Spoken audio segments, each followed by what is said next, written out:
if you want to title your notes, I would title it Divinity of the Universe. So we're going to be discussing, the divine and the cosmos of what the universe is. And I would highly recommend that you do take good notes today, because there's going to be a lot of information on it. So today we're going to be learning about the philosophy of Epicureanism. We're also going to be learning about Lucretius, and we're going to be learning about the role of the gods, how the universe came into existence, and what kind of things is going to happen to us when we die and throughout our lives. So before we get started into Lucretius, there's going to be a little bit of background information just to get us started. So Cicero wrote a book called On Living and Dying Well Against Fear of Death. He believed that humans were not born without a reason. Gods actually created humans for a specific goal. There is something in for us and something in it for the gods. So what would be one of the reasons why gods would create humans? Why would they create gods? Money. For gods? Oh. What would be in it for the gods? Why would the gods have a reason for humans? Worship. There you go. So, and did you have something else, Scarlett? Oh, I was just going to say amusement. Yeah, that's also true. So, according to Cicero, and whether he believed in the Greek pantheon or the Roman pantheon or not, he did believe that the gods would have created the humans for a very specific reason. He did not believe that we were just put here for no reason at all. He also believed that we should not fear death.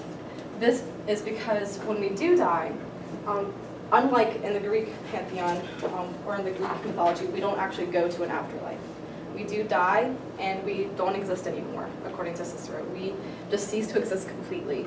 And he believes that the reason we shouldn't fear death is because since we don't exist anymore, we won't feel any pain, we won't have any misery, and we'll actually be escaping the misery that we've been feeling our entire life. So there's no reason at all for us to feel any pain or to worry about dying. And he also believes that you shouldn't even be sad when your friends die, because they have it better than you do, basically. So, let's see. Cicero says that, when Cicero does write philosophy, keep in mind that philosophy was entirely a Greek idea. Philosophy to the Romans, in some cases, was considered very feminine and a waste of time. The Greeks thought it was a great thing to do, Plato, Aristotle, and such forth, but the Romans believed more in dedicating their time to oratory and politics and education on things that were practical. Philosophy was, all in the mind. You couldn't prove it. There's no evidence for it. So what's the point of talking about it? But Cicero believes that this is something that you should bring back. That the Romans should appreciate philosophy. We should study the Greeks. We should enforce this idea that we can, talk about things that we may not be able to have evidence for, but that we can, observe in different ways. So he believes that when he is writing his philosophy, he's actually creating his own words. There are Greek words in philosophy that maybe refer to the cosmos, maybe refer to different types of like scientific words, if you want to say that, like atoms.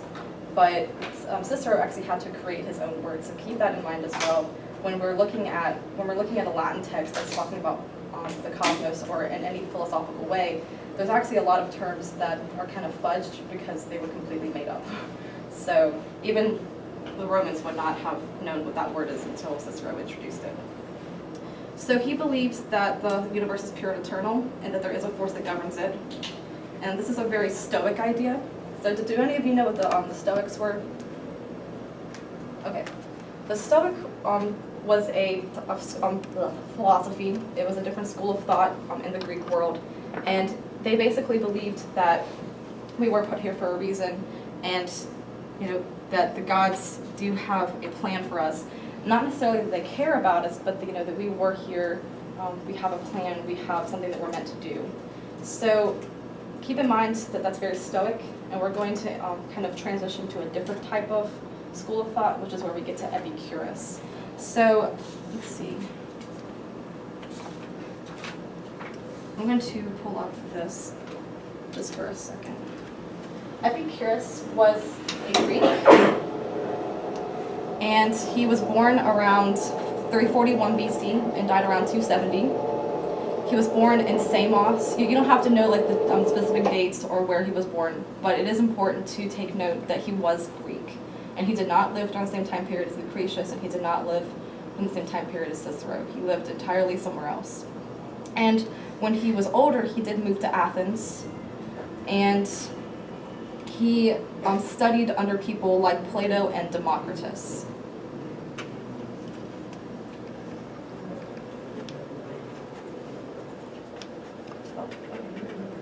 So Epicureanism is a school of thought, and they actually taught in a place called the Garden. They literally would just sit around and discuss things in a garden. There was a very specific place for it.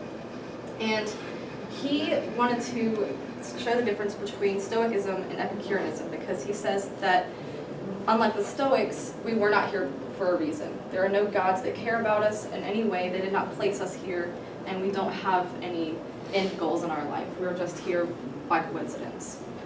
And he proves this by a few different methods. He talks about one, atomism, and atomism is a very new idea to the Greeks, and it's not like how we think of it now. It's kind of similar, but obviously they didn't have microscopes.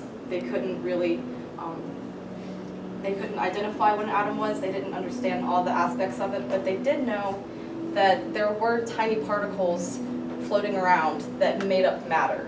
And that was basically all they really knew about atoms. What's interesting about the word atomism, though, is atomos, A-T-O-M-O-S, is the Greek word for uncuttable. And we know that, an atom, according to, atoms cannot be cut, they are at their smallest form. And that is what Epicurus believed about atoms. He thought that they were the most basic foundation of the universe that could not be cut. And he believed, and most importantly, that the gods may exist, but once again, they do not have any part in creating us, and they do not have any part in the rest of our lives as well. So, if you say, God will smite me, Lucretius or Epicurus would look at you and be like, that doesn't make any sense, they don't care. So keep that in mind. That's a huge difference between the Stoics and the Epicureans, because they do have a different idea on why we are here, and it's simply because we just are. There's no reason for it. So what would be his purpose in writing something like this? So Epicurus had read a book called the Theogony, and I'm not sure if that works. It's not. So it's Theogony. The Theogony was a book written by Hesiod in the 8th century BC.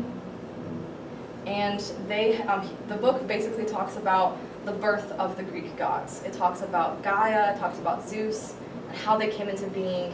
And it touches slightly on humans, talks about Pandora a little bit, but most of it is concerned with why the Greek gods are here. So obviously Hesiod and the people who would have been reading the Theogony would have believed this entirely. They would have thought that the Greek gods were real. They would have believed that earthquakes were caused by Poseidon and that lightning was caused by Zeus. So this was very prevalent in their time period. But when Epicurus read this 3 or 4 centuries later, he was questioning it. And some people were doing this at this point. We do have philosophers, which is where we get our schools of thought. We see that there's this uprising in people who are questioning the Greek gods and questioning this idea that everything is up to appealing to some kind of pantheon that we can't even see. So Epicurus thinks that this is entirely wrong. He wants to prove this wrong, and he wants to educate people on what is real. So he believes that there are natural causes. He believes that earthquakes are just caused by some kind of act in the universe, not by Poseidon. And he also believes that that even if the gods do exist somewhere, they kind of exist in their own realm. So does that make sense to everybody? Does everyone understand the difference between Epicureanism and Stoicism? Okay. I have a brain dump idea that I want to do. So Lucretius in his book actually has 2 terms that he uses. He uses a word called superstitious, and he uses religious. So I want you guys to take about 5 minutes. You can do it with yourself, or you can do it with a group. And I want you to discuss a few different things. I want you to discuss events that you think of when you hear those 2 words. I want you to think of maybe related words, like how does it make you feel? Like what is superstitious? What is religion?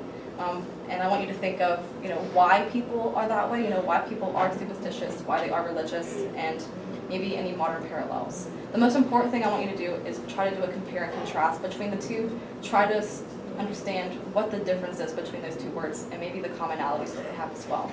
So take a few minutes and we'll get back around the 10, I believe. Yeah. Okay. It's 9:43. You want to give them Yeah. that long? Yeah. Okay. So go ahead.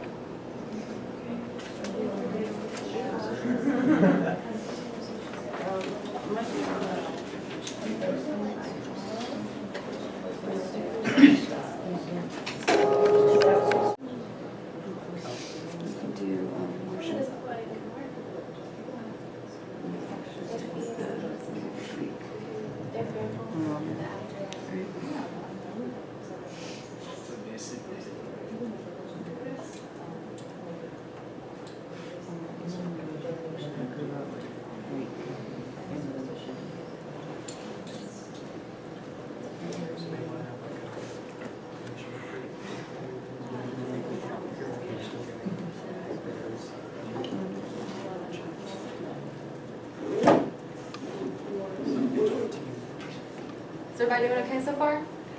You guys feel comfortable getting started? Okay. So, my shorthand is going to write the best I can. So, what group wants to go first? What do we have on superstition? Did I write that? Did I spell that correct?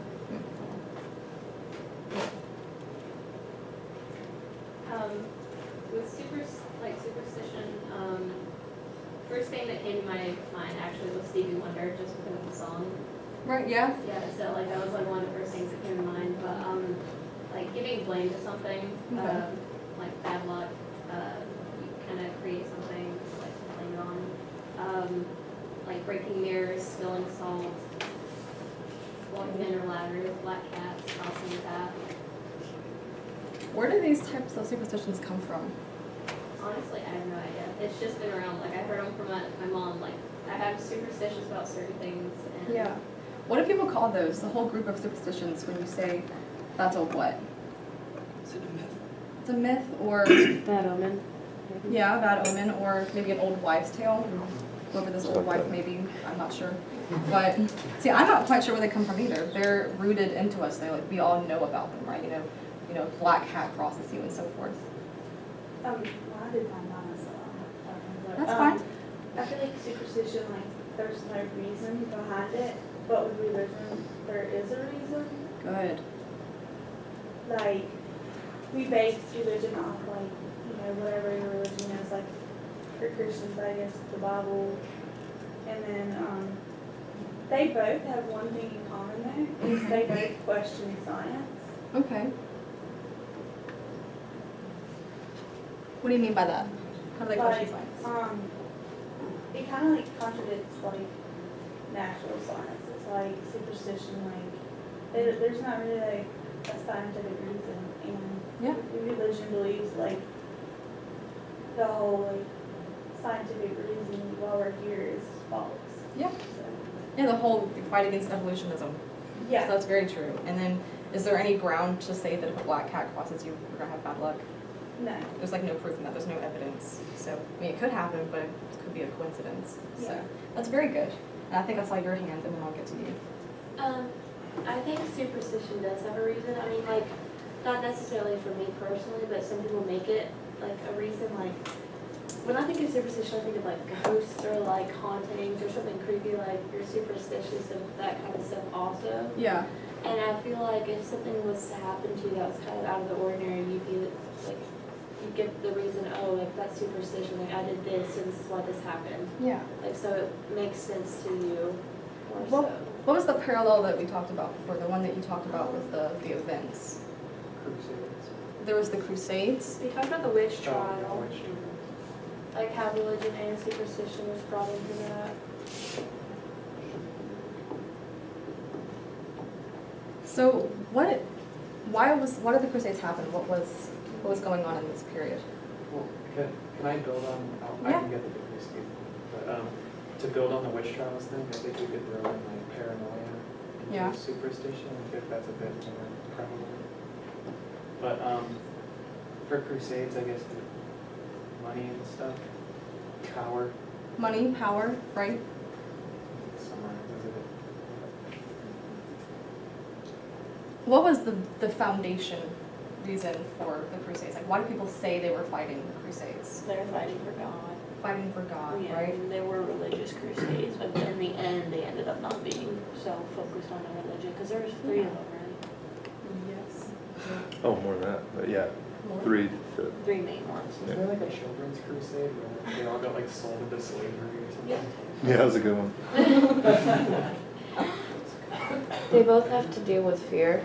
Okay. Yeah.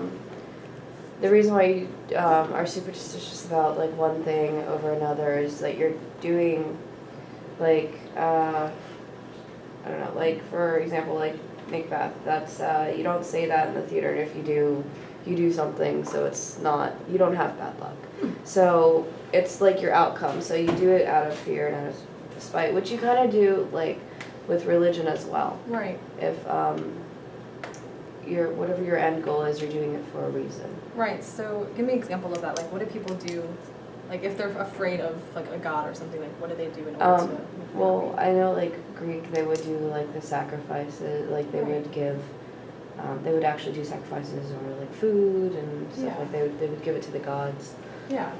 So this is big unknown. You know, they're afraid of what they don't know, so they have to appease to these gods that they've never even seen before. And I think you raised your hand a while back. Did you still want to say something?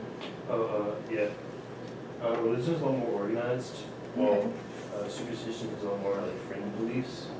I mean, you could have religions based on superstition. Right. That's it. No, that's good. Religion is definitely organized. You know, you have basically guidebooks like the Bible that tell you what you're necessarily supposed to do, and you have priests who tell you what you're supposed to do as well. And I think I saw you, Curtis. I think they're both born out of like a similar source, which Okay. is like confusion about the world around you. Okay. Which I think is really interesting because I think science is also born from confusion. It's just sort of like a different way to go about it. Yeah. Obviously a more provable way. Yeah. I think while superstitions are on a smaller scale and sort of like link up to weird coincidences that somebody's had Yeah. and that like a few people have verified, maybe through their own mistakes or maybe they actually happened, like the black cat crossing your path and a bison runs through your tribe's area, knocks some tents over. Yeah. Like, oh, that's bad luck. Or religion is sort of linked to that, but it's much more comprehensive. Yes. It's like a bunch of people getting together afterward and just like, all right, we have to appease this black cat Okay. because it is the bringer of bad luck, and I don't want my tribe stuff to get messed with again. Good. Kayla? Going off the fear thing, I feel like being religious or whatever, like you fear hell. Okay. So it's like you have a reason to be scared, Yeah. and superstitions like nobody wants bad luck. So, but it's not like superstition is to the extent of you're going to burn in hell for the rest of your life. Yeah.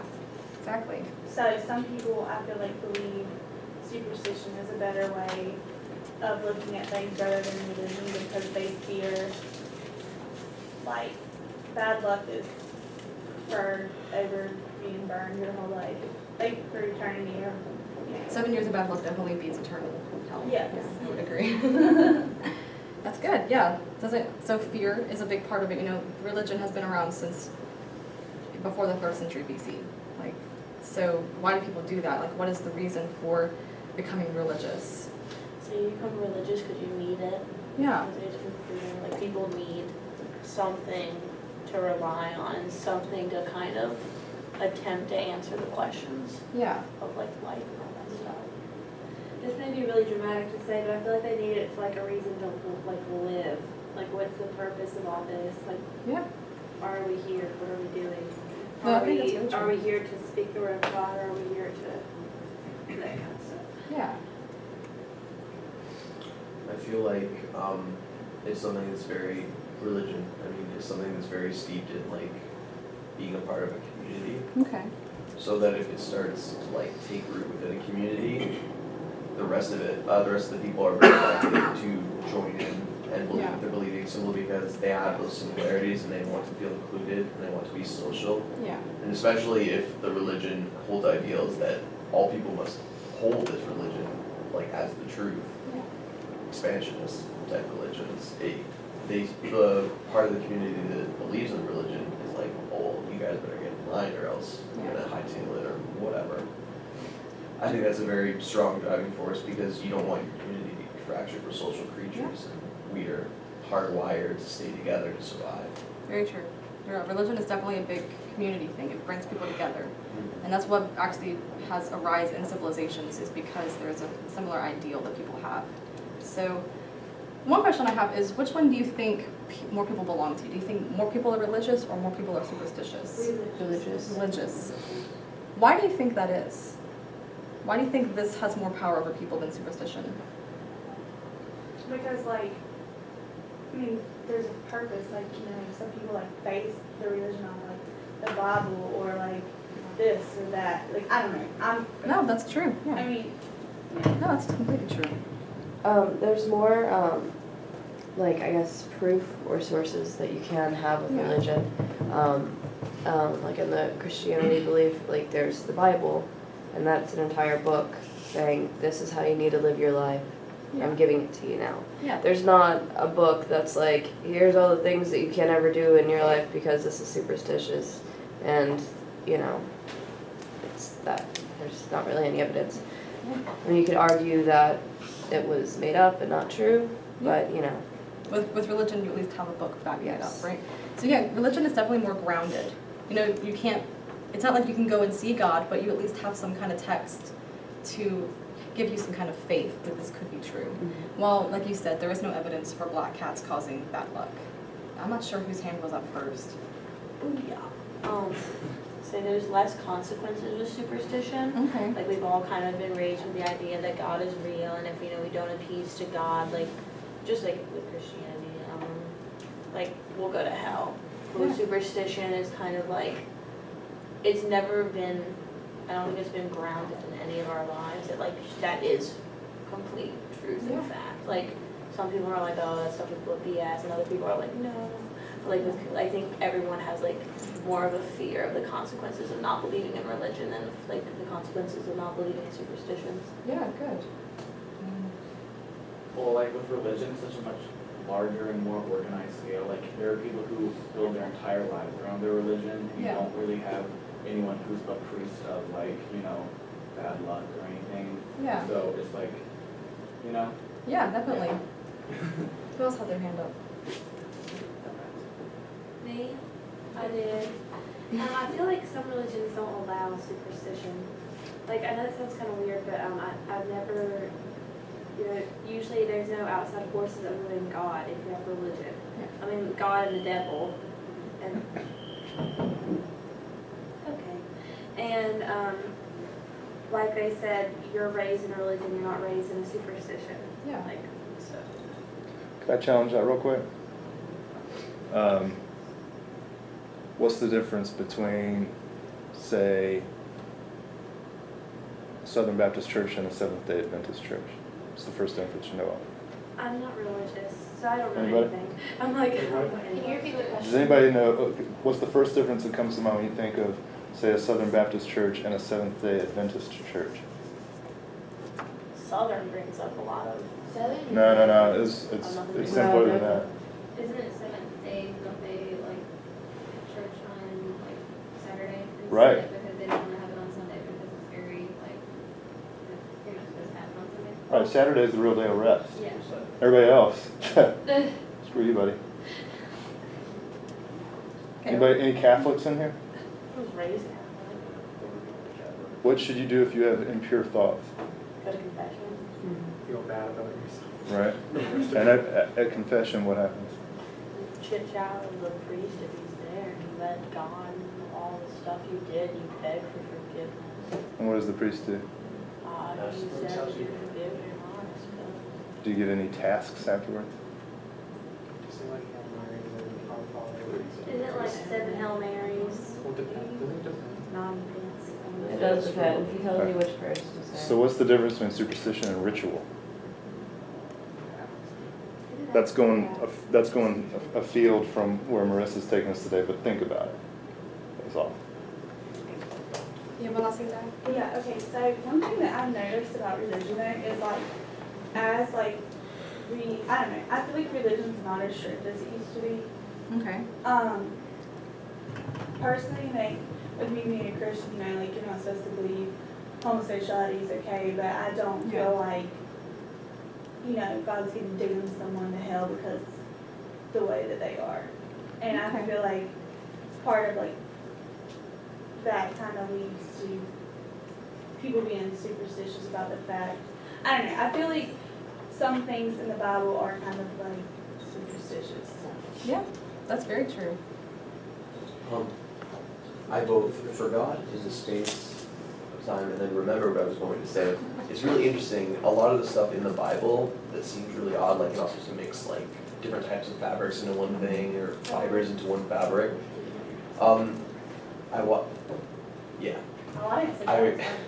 I took this class in high school where this guest speaker came in and explained how many aspects of religious texts are actually sort of textbooks for the common folk, like farmers and merchants and stuff, and that like these weird arbitrary things were actually sort of instructions on what was the most practical thing to do at the time.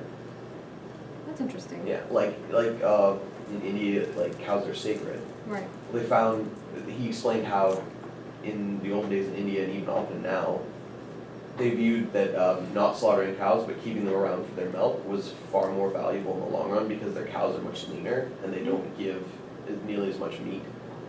Yeah. So they thought that was kind of an adaptation, like it's better to keep the cows around and never slaughter them for their meat. And then it becomes a religious idea. Yeah, it becomes a religious idea. Yeah, I'll take a couple more, and then I want to kind of bring it back to Lucretius and Epicurus. Okay, so one more thing, then I'm done.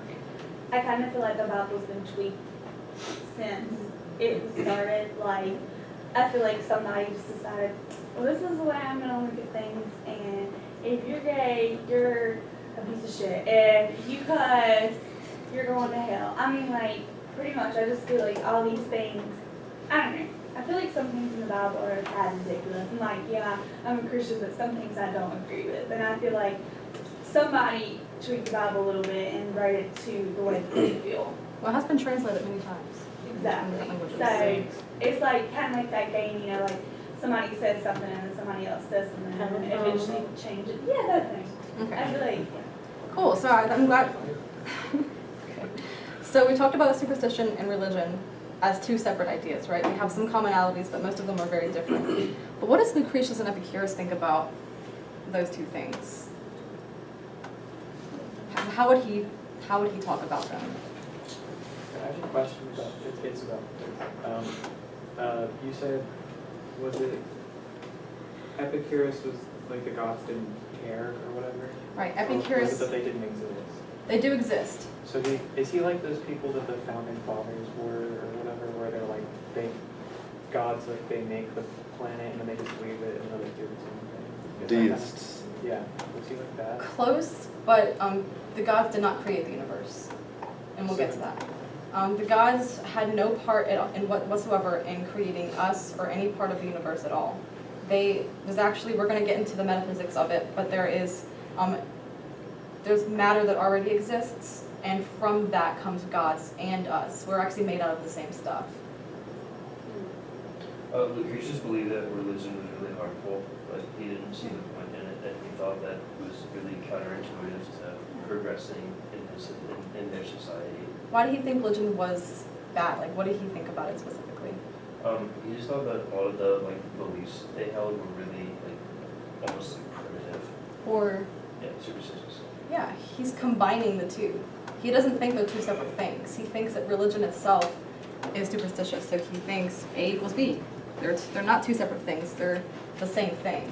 And this is what he's trying to point out to the Greeks and Lucretius later to the Romans, is he wants to educate people on the fact that the religion that they've been worshiping this whole time and all of the gods they've been worshiping and caring about is superstitious. It's pointless because it's irrational. There's no ground to it. There's no evidence. And that's like the whole point, is Epicurus wants to provide us with a way to actually have evidence for things. So he can actually give you proof. versus there's no proof in this. There's no proof that Zeus causes lightning, and there's no proof that Hera is the goddess of childbirth and wives. So this is why it's important to him, because it is irrational. It makes no sense to him. So he believes in the gods. He necessarily believes in the gods. Okay, I was confused, like, he believes in it, but he doesn't believe they do anything, then what's the point, you know? The point is that even though they may exist, you know, there might be some beings out there that have, you know, more powers than us, but they don't exist in the same way that we think that the Greeks would have thought they did. You know, there's not a Greek pantheon. They're not living on Mount Olympus. They actually could live in a whole different dimension, according to Lucretius. Like, they live in their own world. They don't care. So when you guys are reading, you guys remember that part where it's talking about like matter and the void. Well, in the next book, book 2 for Tuesday, there's actually going to be a collision of atoms that shows you how things were created, but we won't get into that until Tuesday. But it's a complete coincidence that things actually came into existence. No one actually caused it. It just kind of happened. So, and when that happened, we came into existence, the universe came into existence, but also the gods. So they actually they were actually born at the same time that we were. So they have no power over us. They don't actually care. They're kind of just like, we're better than you, and we're gonna go off and join our own community and not care about the humans. Like, they don't do anything with us. Was there a question over here? Oh, I was just gonna say, from like what I read of book 1, I think that he was saying that religion was sort of like a mind control, or like a control for the masses in order to keep them, calm and stuff, and not make them lash out. Yeah. Does everyone have a copy of the book 1 with you guys today? Okay. We're actually going to get into a couple lines, very specific lines. So I'm going to pull this back down. You guys get out your reading.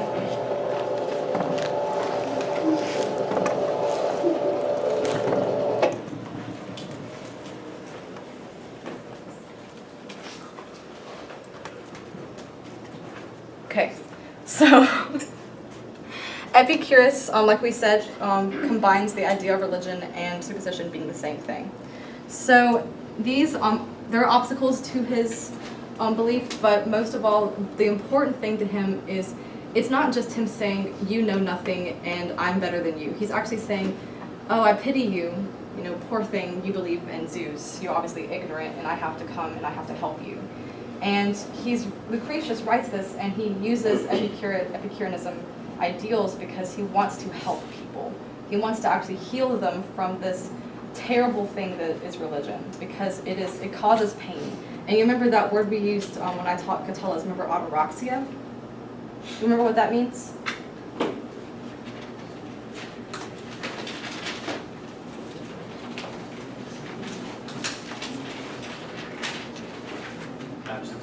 Absence of pain, right. So that is what Epicurus and eventually Lucretius is also trying to do. He's trying to get people to the point where they're painless. There's no fear, there's no unknown. Like, they will actually be educated on the universe and what's going to happen. That way they don't have any fear. So getting finally into Lucretius, our main guy. Lucretius was born around 99. This is a very rough estimate because we actually don't know anything about him besides the fact that he wrote De Rerum Natura, which is the nature of things in Latin. So he wrote, I think he wrote the nature of things around near the end of his death. So I think he wrote it in the 50s. I'm trying to remember. So he was a Roman philosopher, but he was also a poet. So keep that in mind. He's not just writing this really long, boring scientific book. He's actually writing it in poetry form. So this is another reason why it would have been really appealing to read it, because it's beautiful. What he wrote was actually interesting to read. It wasn't just boring words in a textbook. So he lived in the same time period as Cicero. So what if some violent things that were going on in the 1st century BC that we've talked about in the class? A lot of wars that have happened. A lot of wars. Who were some specific people that have caused a lot of negative things in the Republic? Assassinated Caesars. They're Caesar, not yet, but I mean, that is true that Caesar is a part of it at least. And who else? Who are some other people that we've talked about? Maybe some dictators, some generals. Guys, prophets. He was a little earlier, but that is, I mean, it's still a part of it. He still does, he would have known about him. So that's very true. Sulla. Sulla, definitely Sulla. Because remember the prescriptions and... Octavius. Octavius comes a little bit later. I think he comes after Caesar was ruling, but I mean, that's still true. There's the violent acts that you're referring to. So is it like the era of the first triumvirate? Yes. Yes. Yeah, it definitely is. Because I think that was created in like the 60s or something, 50s. I'm bad with my dates. So, but yes, he does have a life of violence, just like Cicero. So remember Cicero wrote things like those letters that you guys didn't read, but remember what we talked about. What are some of the things that Cicero was writing about in his letters? What was he like afraid of for the Republic? That it wouldn't be his like traditional classic Rome anymore. Right, exactly. So Lucretius is experiencing the same exact things. They were born around the same time. Cicero was born around 100 or 101 or something like that. So the reason why he feels it's necessary to write the nature of things is because not only does he think that people are uneducated on the matter, but he also believes that he's been surrounded by these violent acts, all these wars, and people are so afraid. You go into battle and your first instinct is thinking, what if I die? What's going to happen to me? And he doesn't want people to feel that anymore. He wants to be like, well, so what? You die. There's nothing to it. That's it. So this is one reason why he thinks it's really important to write the nature of things. So he wants to affect people in a way that's going to help them live a better life. So we're going to open up the nature of things, so make sure you have your text out. I want everyone to go to page 5, line 80 to 87. I'm going to have someone read that for me.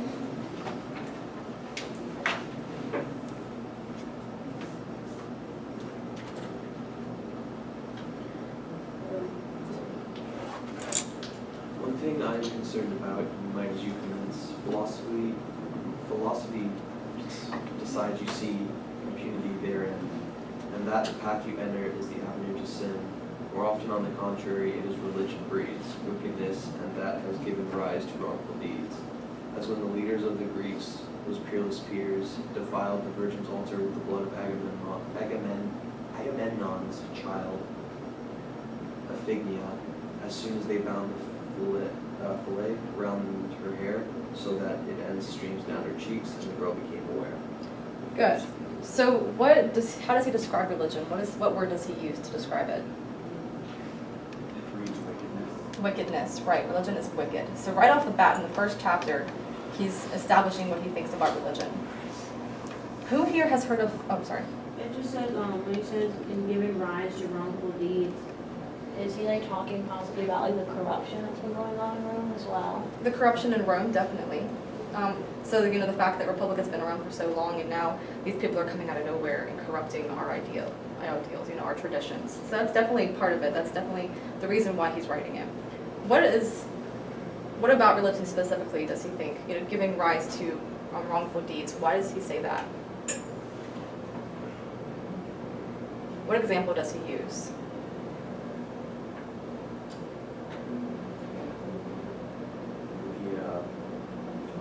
Blooding of Agamemnon's child. Good. Who here has heard of that, the story of Iphigenia and her father Agamemnon? Anyone? I've heard of it, but like I know Agamemnon. What did he do?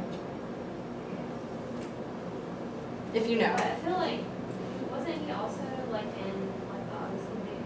He was in the Iliad, and he does come later. He comes in the Odyssey for a bit when he's a ghost. Yeah, he was in it. Okay, yeah, that's where I'm like hearing it. And I've heard of that other like woman, but I just can't remember. Right. So Agamemnon was a general in the Trojan War. He was a Greek from Mycenae, and you remember Agamemnon is the brother of Menelaus, whose wife was Helen. So Helen, remember, was kidnapped by Paris and taken away to Troy. So Menelaus goes to his brother because Agamemnon is the best general that there is in Greece and asks him to fight for him to get Helen back. So Agamemnon gets all of his troops and they go and they're getting ready to sail for Troy. And he kills a deer of Artemis. And she punishes him by ceasing all of the winds so that he can't get to Troy. And the only way that he can appease her and get the winds to come back is to sacrifice his own daughter. So he contemplates this for a bit, but it takes him like maybe 2 or 3 lines to decide that he's going to do it, to kill his own daughter. So he tricks his wife and his daughter to come, telling them that he's going to get his daughter married off to one of the troops, takes her straight to the altar and cuts her throat. Yes. So he uses this specific example because one, it's going to be a reference to mythology that the Romans would have been familiar with. They would have known this story very intimately. So he doesn't actually have to go into very specific detail about the story because they would have known it. But he also uses it for what reason? To maybe like show the violence of the gods and like be like, why would you look up to these violent people who are just like telling you to kill your own children and other things like that? Yeah, exactly. You know, he's showing you a very specific example that religion does terrible things. It makes people do awful things. And an example that you had before was the Crusades. You know, the Crusades, you know, I'm doing it for God, you know, religious reasons. But in the end, so many people are dying. So how is that a good thing? Like, how can you be saying that's something for God? So there are, you could, if you did enough research, you could probably find plenty of examples where religion makes people do negative things. And this is why Lucretius thinks that it's so wicked. So does that make sense to everybody? Everybody understand Iphigenia and Agamemnon? Okay. So I also want read lines 102 to 112 really quick as well. So who wants to volunteer for that? Who hasn't spoken up today much? Paul, would you like to read lines 102 to 112 for us? Sure. Let me just find it. That's fun.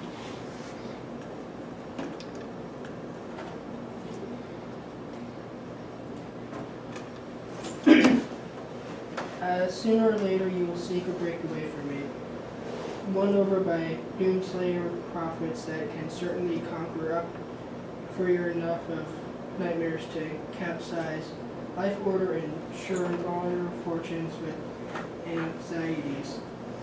No wonder, for if men saw that was an end in sight for trials and tribulations, they would find the power to fight against the superstitions and threat of priests. By now, they have no power.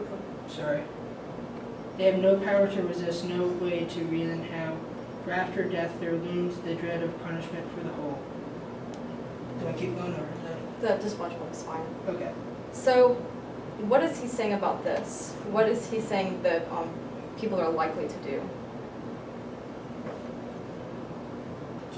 Over by prophets and doomsayers. Right. Were you going to say the same thing? Yeah, I was just saying, like, turn to religion because it's the easier alternative. Right. So, does anyone else want to say anything? So it's basically again just being like, eventually you'll be scared of like the idea of hell. Yeah. You know, eventually I can provide you with all this evidence, but eventually you're going to be so scared by the prospect of, you know, going to Hades or going to Tartarus that, you know, you're going to turn to religion.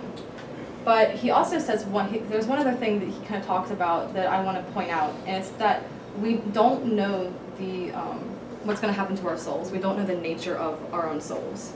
And that's why people are so afraid, because we don't know what's going to happen to us when we die. So what he wants to do with this book is he wants to educate us once more on not just the nature of the universe, but of actually what's going to happen to us.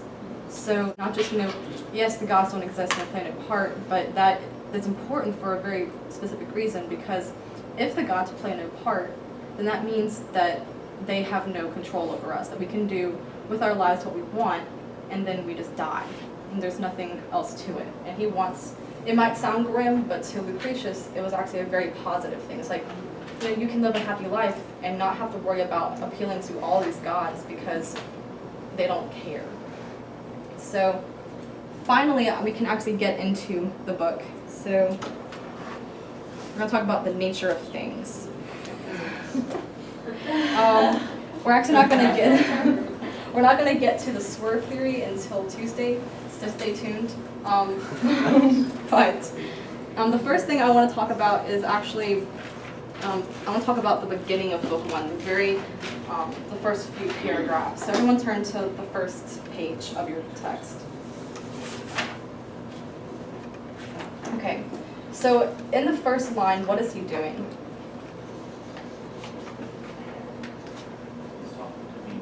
Right, do you remember what that's called when I said that was called an epic? Invocation. Invocation, good. And what is that? You're asking Venus to Yeah, so what kind of people would have done that? Like poets, right? Or, I mean, a religious person as well, because remember, people who are writing the epics, and Hesiod would have been religious, they would have believed this. So they would have actually believed that the gods that they were calling upon would have helped them. But we already know, from what I said, that he doesn't care about the gods, and the gods don't care about us. So why do you think he would call upon Venus? I think he did that to draw in people and get them to not stop reading as soon as he started. Good, yeah. Give them some familiarity. You can be like, hey, Venus, yeah, she's cool, right? And then later on be like, you're wrong about everything. Just saying.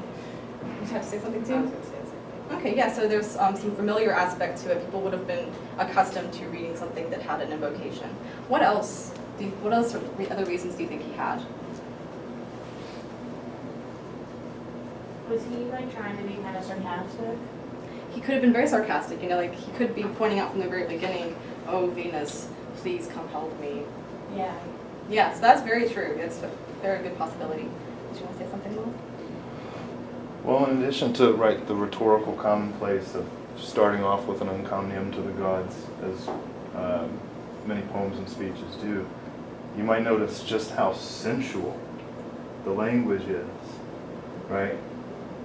You look through those images and you can almost feel the air on your skin, very evocative visual images, just that materiality of being alive sets up the philosophical discussion of where that material comes from and what its limits are and so on. So, note that in the first paragraph, what is he listing off? What are all those things that he's listing off?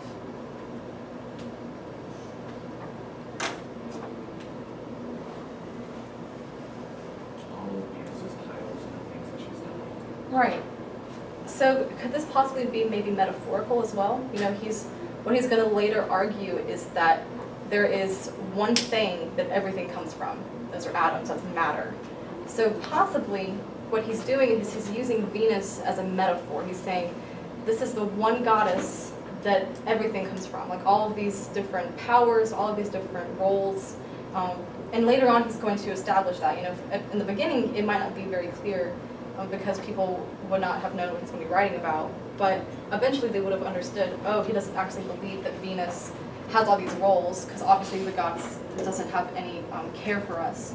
But possibly that, he is establishing that there's one core thing that everything stems from, that there's one thing that was there originally that everything was subsequent to. So that's also a possibility.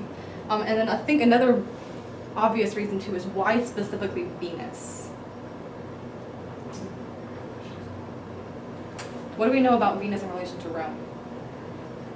calls her the mother of Rome in the first line. Why is she the mother of Rome? We talked about this before. Who is Venus? Right, so she's Aphrodite, right?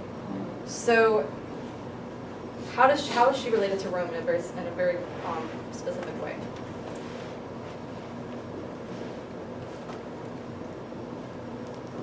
It says that she's the mother of Venus, which is Venus is supposed to be related to Romulus. So I don't know. No, that's exactly right. That's what I was looking for. So Venus, the reason why he uses her is because she's the patron goddess of Rome. She is the great-great-grandmother or something like that of Romulus and Remus, who are the founders of Rome. She is the mother of Aeneas. So that's another reason why he uses her, is because she is very familiar, not just in general, but to the Romans. You know, the Romans would have cared a lot about Venus. So does everyone understand, you know, what we talked about so far with the difference between the Stoics and Epicureans and the reasons why Lucretius wanted to write the nature of things? Okay, so I'm actually going to get into the deep stuff, you know, the stuff that might have been really confusing in the writing, the metaphysics. So metaphysics comes from a Greek word. You have meta and you have physika, and physika just means physics, and or like world, and then meta means beyond. So it's not just physics of the world that we see, but it's also like everything. It encompasses the whole universe and everything that is inside of it as well. So keep that in mind as well. That's why it's a different type of science that he's talking about. So I have to get my own piece of paper out. Okay.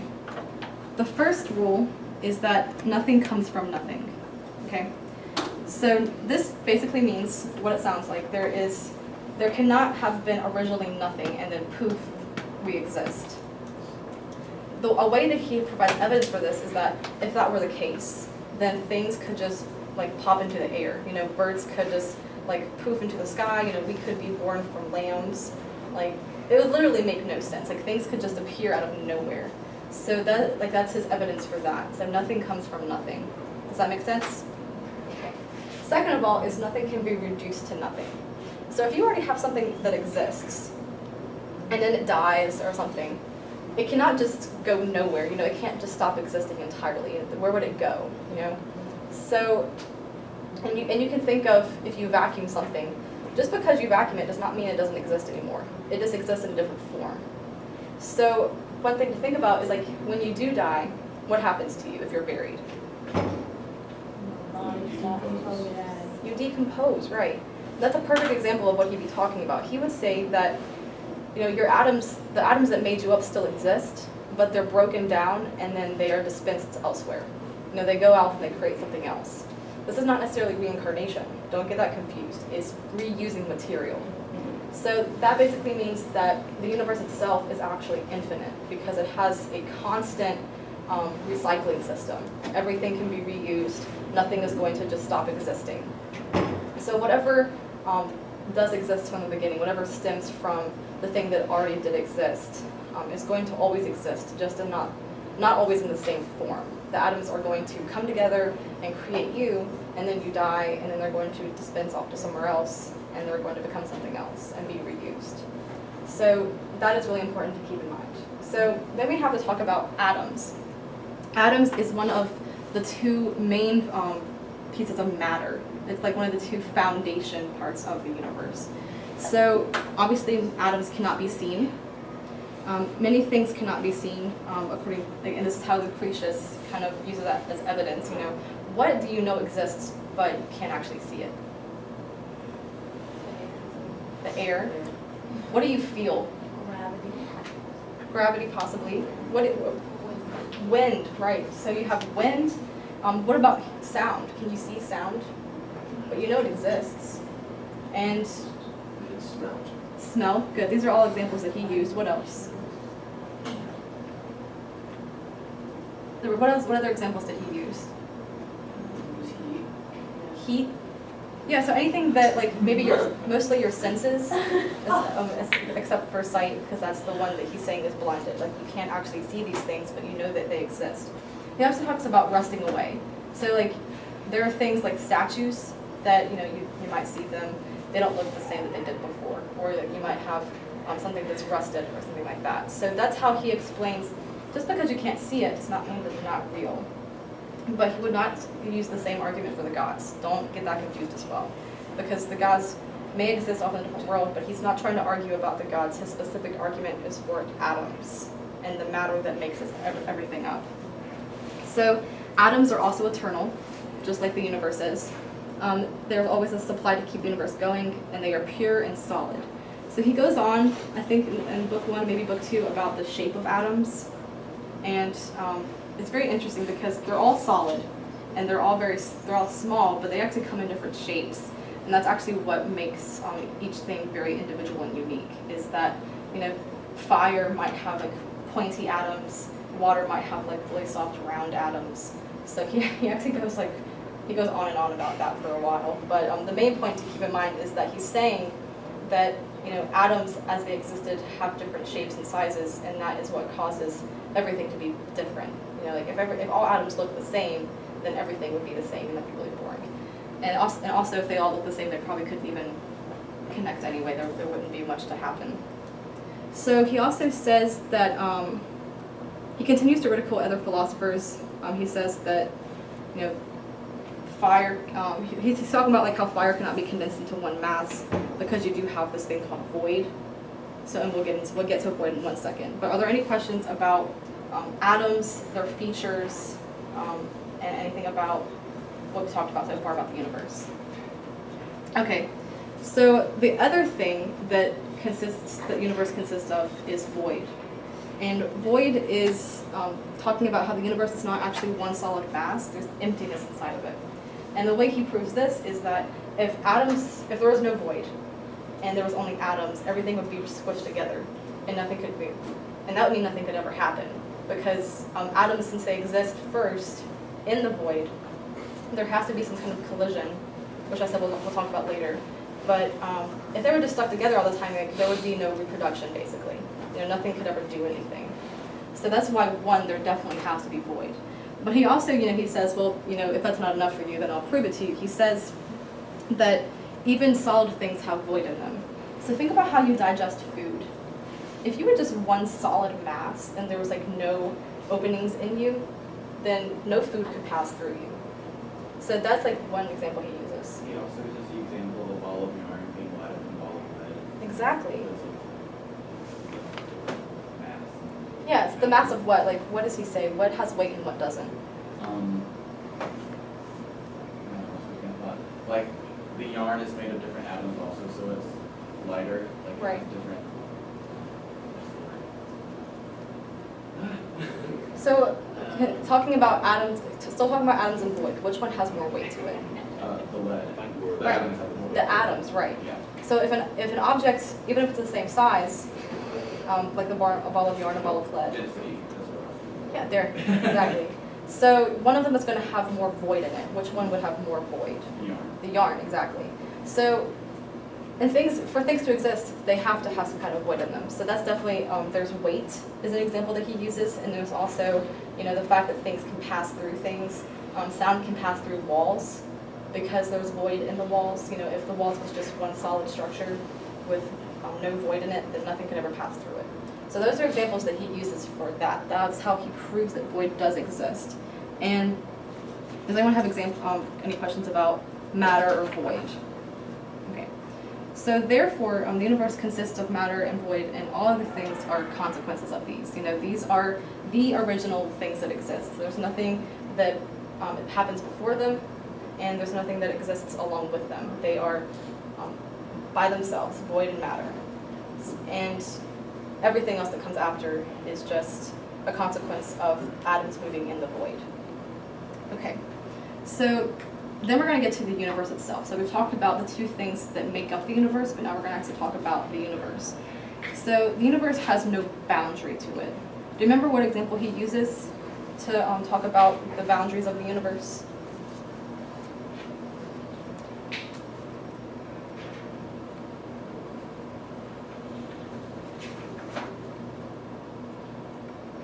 Think of the guy with the spear. What does he say about him? If he threw it, if nothing were to block it, it would inevitably go. Right. But what about... But then something will always block it. Yeah, but what about if there was a wall there? What if per se, someone threw a spear in the universe and it hit a wall? Does he say that, oh, well, clearly there's an end to the universe? No. What does he argue? I can't remember exactly what he said, but not that it would, he didn't say that it would just go on forever. Right. Did he say it would come back on? Not necessarily. So think of there's a wall here, right? And I hit it. What is your question going to be about this side? Is there something there, right? Like, what's on the other side? So what he's saying is just because it might hit a wall, just because there might be per se some kind of force stopping this sphere, his first question is going to be like, well, that doesn't mean that it's the end. It just means what built that wall? You know, what put the wall up? There has to be something on the other side that put it there, and there has to be a reason for that wall to be there. You know, it has to be blocking off something. So even if there was necessarily a wall, he argues that there must be something beyond.